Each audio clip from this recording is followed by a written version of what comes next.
And welcome to the review for Superman Red Son.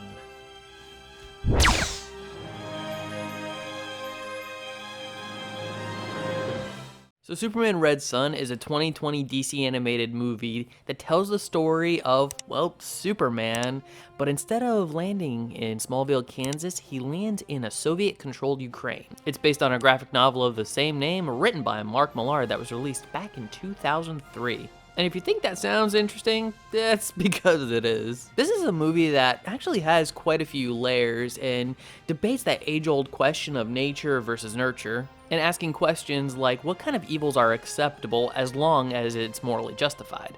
Because even though Superman landed in the Ukraine, was raised in the USSR being close to Joseph Stalin, holds values that are antithetical to America, yet still believes in helping people and creating a better world. And alongside an alternate Superman, you have Lex Luthor, his wife Lois Lane, you got Jimmy Olsen, Russian Batman, and still, for all intents and purposes, Wonder Woman. And these characters are brought to life by the voice talents of Jason Isaacs as Superman, Amy Acker as Lois Lane, Diedrich Bader as Lex Luthor, Phil Morris as Jimmy Olsen, Vanessa Marshall as Wonder Woman, and Roger Craig Smith as Batman. And I really liked how everyone was characterized in this movie, like Lex. Because even though Superman did not land in America, Lex still makes it his mission to try to take out the Man of Steel. But I will say that this is a more altruistic Lex who puts others' needs before himself, mainly in service to his country. He's still got that ego, but you do see that he does want to do some good. But at times in this movie, he does cross what would be considered the lines of ethics for what he considered to be the overall greater good. I think he was perfectly contrasted with Superman, as both were very much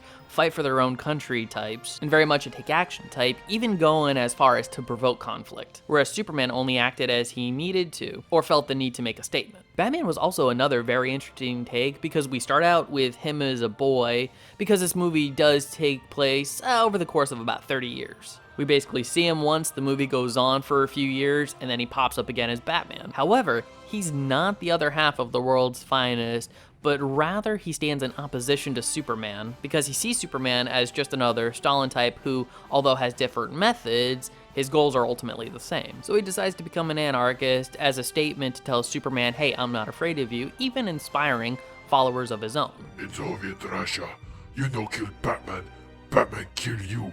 And other than Lois Lane, who still works at the Daily Planet, with her only real difference being that she's married to Lex Luthor, Wonder Woman is the most unaffected character by these changes, as she still comes from Themyscira wanting to work with man in order to build a better world. And at first, she is instantly drawn to Superman and his methods because at the time are shown to be very effective. But really her ultimate goal is to convince both Superman and the US to let her bridge the gap between the two countries. And now, the big man himself. Being the main focus of this movie, Superman goes through many changes. From being a blind servant to his country, to discovering Joseph Stalin, the man he idolized and looked up to, is not as good a man as he thought, to forcefully putting himself as the leader of Russia and wanting to project his ideals to the world, sometimes through speeches, sometimes through flexing his powers on camera, to ultimately concluding that humanity's destiny should be its own without any interference from him, because there is a fine line between both fear and respect. And even at one point in the movie, finding out that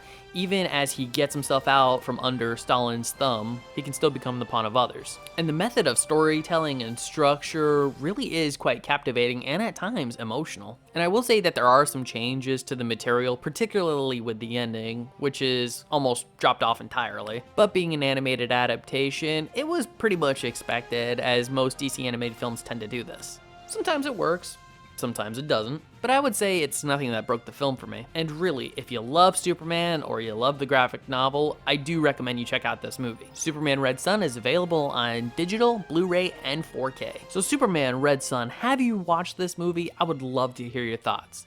Please leave your comments in the comment section below. And if you like this video, I'd love it if you'd smash that like button, share it with some friends, subscribe if you're not subscribed already, and ring that notification bell for more comic book content. And if you're wondering what to watch next, consider one of these two videos. Alright, take care, have a great day, and as always, stay geeky.